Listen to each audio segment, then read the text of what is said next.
పోగొట్టి వారికి నెమ్మది కలుగచేయుదువు. చాలు. దేవుడి స్తోత్రం. దేవుడి రాత్రిస్తున్న వాగ్దానం, నీతిమంతులకున్న కష్టదినములు పోగొట్టి వారికి నెమ్మది ఇస్తాము. దేవుడి స్తోత్రం.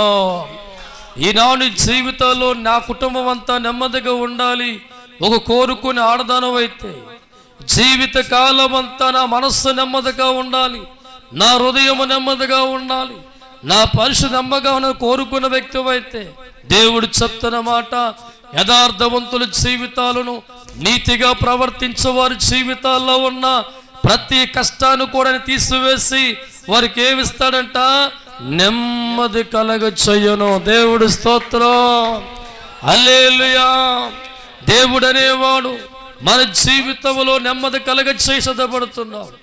దేవుడు అనేవాడు మన కుటుంబంలో నెమ్మది ఆలోచన కలిగి ఉన్నాం. ఆ పరమ తండ్రి చేతులు మనకి నెమ్మది ఇవ్వాలంటే, మన జీవితంలో ఉన్న కష్టాలు పోగొట్టాలంటే, మన బతుకులో ఉన్న కన్నీరు తొలగించాలంటే, ఆటంకాలు ఆయన చెయ్యే తీయాలంటే, నువ్వు నీతిమంతుడిగా జీవించాలి, యథార్థవంతుడిగా ప్రవర్తించాలి. దేవుడు స్తోత్రం. చాలా మంది దేవుడు నమ్ముకుంటారు కానీ దేవుడు అనుకున్న స్థాయిలో వారి జీవితాలు ఉండవండి. అందుకే వారి జీవితాలు ఎప్పుడు కన్నీరుతోనే ఉంటాయి. ఎందుకంటే వారి పేరుకి మాత్రమే దేవుడు నమ్ముకుంటారు కానీ యథార్థమైన మనస్సు దేవుడికి చూపించలేరు, యథార్థమైన ఆలోచనతో వారు ఉండరు. అందుకే వారి జీవితాలు దేవుడి చేత కట్టబడవు. దేవుడు బట్టి వారి కుటుంబ దీవిని చూడలేవు. ఈ రాత్రి కాలం మందు ఎన్నో ఆశీర్వాదాలకి ఇవ్వాలతో కోరిక, ఎన్నో దీవులకి ఇవ్వాల ప్రభు ఆశ, ఎన్నో కోరికలు తీర్చే మనసు దేవుడికి ఉంది. అయితే మనం పొందుకోవాలంటే దేవుడు పలుకుతున్న మాట, నువ్వు కేజీ బంగారం చూపించన్నాడా?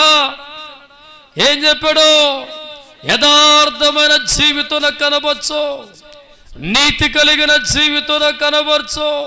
యథార్థమైన జీవితం నీవు నాకు చూపించిన దినాన్న, నీతి కలిగిన జీవితం నీవు నాకు చూపించిన దినాన్న నా చేతులు నీ కష్టాలు తొలగిస్తాయి, నీ బాధలు తొలగిస్తాయి, నీ రోగాలు తొలగిస్తాయి, నీ అప్పులు తొలగించి ఏ కష్టాలు బట్టి నెమ్మది కోల్పోయావో, ఏ అప్పులు బట్టి నెమ్మది కోల్పోయావో, ఏ రోగాలు బట్టి నెమ్మది కోల్పోయావో, ఏ సమస్యను బట్టి నెమ్మది కోల్పోయావో, బైబిల్ గ్రంథములో దేవుడు రాయించిన మాట, నీతిమంతులకు ఉన్న కష్టాలు సమస్తాను తొలగించి వారి జీవితానికి, వారి కుటుంబానికి, వారి వంశానికి, వారి బిడ్డలకి నెమ్మది కలగ చేయుదును. హల్లెలూయా. ఎంతమంది నెమ్మది కల చేతుల పైకి ఒకసారి అంటే మీ అందరికి ఇప్పుడు లేదు. దేవుడు స్తోత్రం. హల్లెలూయా. పైకి అందరం పులిలాగే ఉన్నాం, లోపల మట్టిగా అందరం అగ్ని పర్వతాలే. దేవుడు స్తోత్రం. హల్లెలూయా.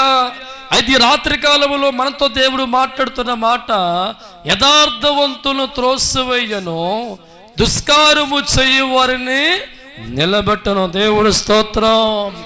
దేవుడి సన్నిధిలో దుష్కారమైన మనసు కలిగిన వారి జీవితాలు ఎన్ని సంవత్సరాలు ఉన్నా బతుకు నిలబడదండి.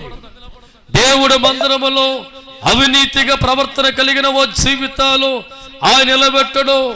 దేవుడితో ఉండి కూడా యథార్థమైన జీవితం లేకపోతే నువ్వు కష్టాలు పడే వ్యక్తిగా ఉంటావు తప్ప జీవితంలో ఆనందం నీకు రాదండి. ఇక్కడికి వెళ్ళినా నిలబడు జీవితం. ఒక కుటుంబాన్ని దేవుడు నిలబెట్టే మనసు లేకపోతే వాడు ప్రపంచం తిరిగినా బతుకు నిలబడదు. ఒక వ్యక్తి జీవితంలో అనారోగ్యం తీసే మనసు దేవుడికి లేకపోతే నువ్వు ప్రపంచం తిరిగినా నీ రోగం పోదు. ఒక వ్యక్తి జీవితంలో ఉన్నప్పుడు దేవుడు తొలగించే మనసు లేకపోతే నువ్వెన్ని తెలివితేటలు కలిగి ఉన్నా, నువ్వెంత జ్ఞానం కలిగి ఉన్నా అప్పులోంచి బయటికి రావు. రాసుకో డైరీలో, దేవుడు అనేవాడు కనికరించకపోతే చరిత్రలు అప్పులతోనే ఉంటావు తప్ప బయటకు రావు.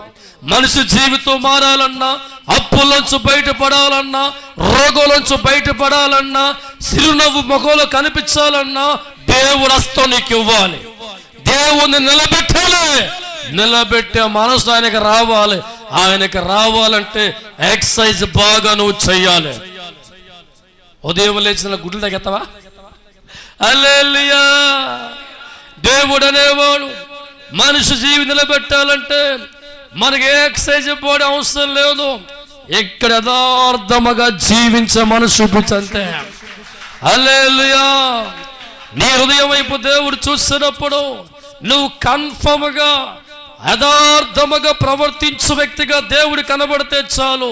నిన్ను ఎవరు బలపరచక్కర్లా, నీ చుట్టాలు బలపరచక్కర్లా, ఏ నాయకుడు బలపరచక్కర్లా. సృష్టికర్త దేవుడు నీ కొరకు భుజం కాస్తాడు. ఆయన నీకు స్నేహితుడిగా మారుతాం, నీకు దగ్గరగా వచ్చేవాడిగా మారుతూ ఉంటాం. ఏ కష్టాలైతే నీ జీవితాల్లో ఉన్నాయో, ఏ బాధలైతే నీ